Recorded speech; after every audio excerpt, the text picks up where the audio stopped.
এই প্রচণ্ড গরমে মন প্রাণ জুড়িয়ে যাওয়ার মতো ঠান্ডা ঠান্ডা ফালুদা রেসিপি, বলতে পারো ঠান্ডা ঠান্ডা ডেজার্ট রেসিপি। আসসালামু আলাইকুম everyone, welcome to Mampi's kitchen. একদম ঝটপট কম সময়ে ঠান্ডা ঠান্ডা ফালুদাটা তৈরি করে নেওয়া যায়। আর এই রেসিপিটা দেখার জন্য ভিডিওর প্রথম থেকে শেষ পর্যন্ত দেখতে থাকবে। আশা করি তোমাদের খুব ভালো লাগবে। আর আমি খুব সহজভাবে দেখানোর চেষ্টা করেছি। আর তোমরা যদি ফেসবুক পেজ থেকে দেখো, পেজটাকে ফলো করে পাশে থাকবে। আর যদি ইউটিউব থেকে দেখে থাকো, প্লিজ ইউটিউব চ্যানেলটা সাবস্ক্রাইব করে রাখবে। তো প্রথমে আমি কড়াইয়ে পানি নিয়ে নিয়েছি। আর পানিটা যখন একটু ফোটা অবস্থাতে আসবে, সেই পর্যায়ে আমি দিয়ে দেবো 1 কাপ সাবুদানা। সাবুদানাটা দিয়ে আমি অনবরত নাড়তে থাকবো যতক্ষণ না সিদ্ধ হয়। তো এরকম অনবরত নাড়তে থাকবো।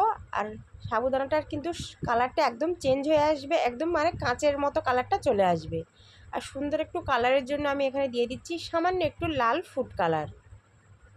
আমি একদম সামান্য পরিমাণে নিয়েছি, এটা অপশনাল, তোমরা যদি না চাও না দিতে পারো, কোনো অসুবিধা নেই। আর সাবুদানাটা কিন্তু এরকম বারবার নাড়াচাড়া করতে হবে, তা না হলে দলা পাকিয়ে যাবে।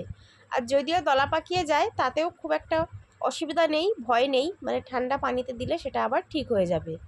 তো সাবুদানাটা খুব সুন্দর করে আমার রান্না হয়ে গেছে এবং এটা আমি ঠান্ডা পানি দিয়ে খুব ভালো করে ধুয়ে নিয়েছি। এবার এই ঠান্ডা পানিতে আমি এইভাবেই রেখে দেবো, যাতে একটার সাথে আরেকটা জড়িয়ে না যায়। তারপর এখানে 1 লিটার দুধ আমি নিয়েছি। এবার এটাকে খুব সুন্দর করে জাল করে নেব। আমি এখানে 1 লিটার দুধ নিয়েছি, মানেই তোমাদের যে 1 লিটার নিতে হবে এমন কোনো ব্যাপার নয়, তোমরা 500 দুধ দিয়েও করে নিতে পারো। স্বাদের জন্য দিয়ে দিলাম সামান্য একটু নুন, আর এখানে দিয়ে দিলাম চিনি। চিনিটা অবশ্যই তোমরা তোমাদের পছন্দ মতো দেবে।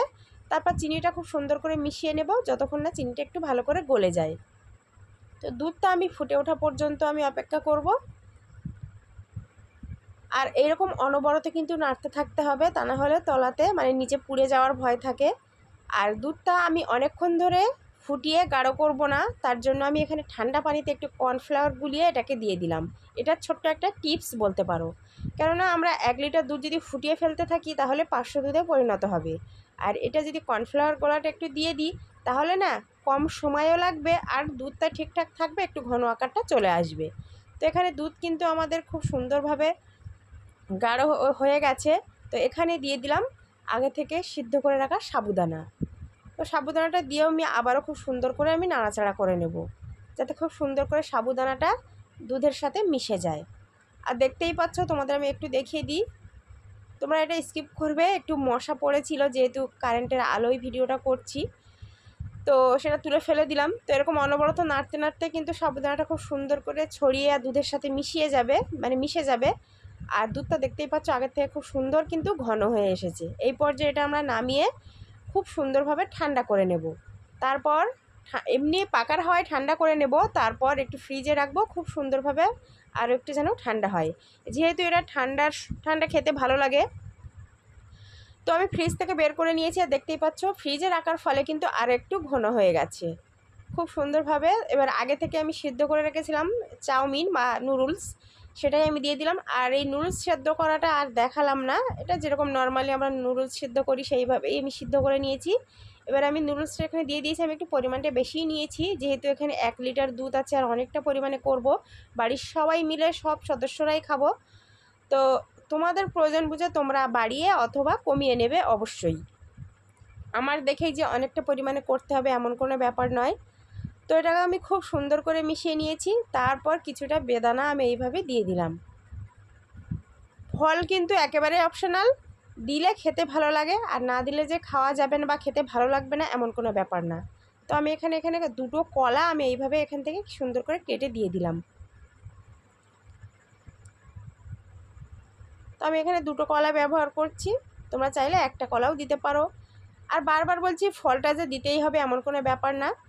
তো এখানে তরমুজ আমি দিয়ে দিচ্ছি। এখন গরমের সিজনে কিন্তু তরমুজটা ভীষণ কম দামে পাওয়া যায়, আর তরমুজটা দিলেও খেতে ভালো লাগে। তো এরকম তরমুজটা আমি উপর থেকে দিয়ে দিলাম। আর এই তরমুজটা কিন্তু আমি ফ্রিজে রেখেছিলাম একদম ঠান্ডা ঠান্ডা, দানাগুলো একটু বেছে নিয়ে আমি তরমুজটা কেটে দিয়ে দিচ্ছি। এরকম ছোটো ছোটো করে আমি কেটে দিয়ে দিচ্ছি।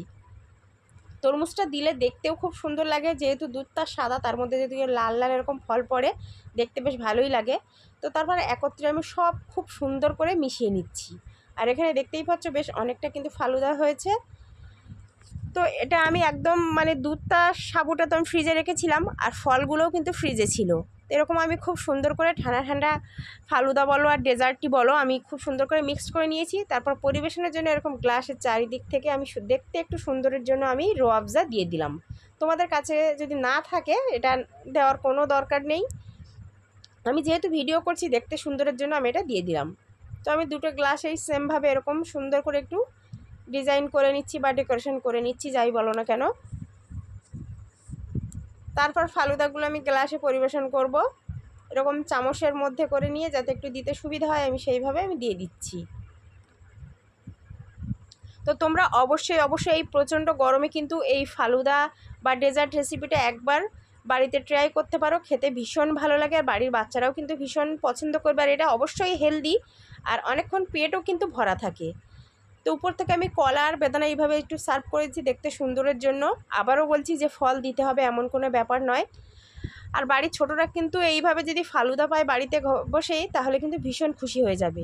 আমাদের এখানে মেলাতে গেলে এরকম ধরনের ফালুদা কিন্তু পাওয়া যায়, খেতে ভালো লাগে। তো বাড়িতেই যদি এরকম ঝটপট বানিয়ে নেওয়া যায় আর খেতে কিন্তু ভীষণ ভালো লাগবে। তো আমি উপর থেকে আমার বাড়িতে যেহেতু একটু আইসক্রিম ছিল আমি একটু সুন্দর দেখতে হওয়ার জন্য আইসক্রিম দিয়ে দিয়েছি আর উপর থেকে এরকম রোয়াবজা একটু সুন্দর করে দিয়ে দিচ্ছি। এটা জাস্ট দেখতে সুন্দরের জন্য আইসক্রিম দিতেই হবে, রোয়াবজা দিতেই হবে এমন কোনো ব্যাপার নয়। তো রেসিপিটা যদি ভালো লাগে অবশ্যই কমেন্ট বক্সে জানাতে পারো যে কেমন হলো। আর তোমরা যদি বাড়িতেও ট্রাই করো তো অবশ্যই সেটা আমাকে কমেন্টে জানিও আর ফটো শেয়ার করতে পারো। তো ভিডিওটা যদি ভালো লাগে প্লিজ আমার চ্যানেলটা সাবস্ক্রাইব করে আমার পাশেই থাকবে আর বন্ধুদের মাঝে একটু বেশি করে শেয়ার করে দিও যাতে করে অন্য বন্ধুরা জেনে উপকৃত হতে পারে। তো তোমরা এই গরমে এরকম ঠান্ডা ঠান্ডা ডেজার্ট বা ফালুদা খাও আর মন প্রাণ জোড়াও। তো ভিডিওর প্রথম থেকে শেষ পর্যন্ত থাকার জন্য অসংখ্য তোমাদের ধন্যবাদ। আজকে এই পর্যন্ত, দেখা হবে আবার হয়তো অন্য কোনো রান্নার ভিডিওতে। ততক্ষণ সুস্থ থেকো, ভালো থেকো, আল্লাহ হাফেজ।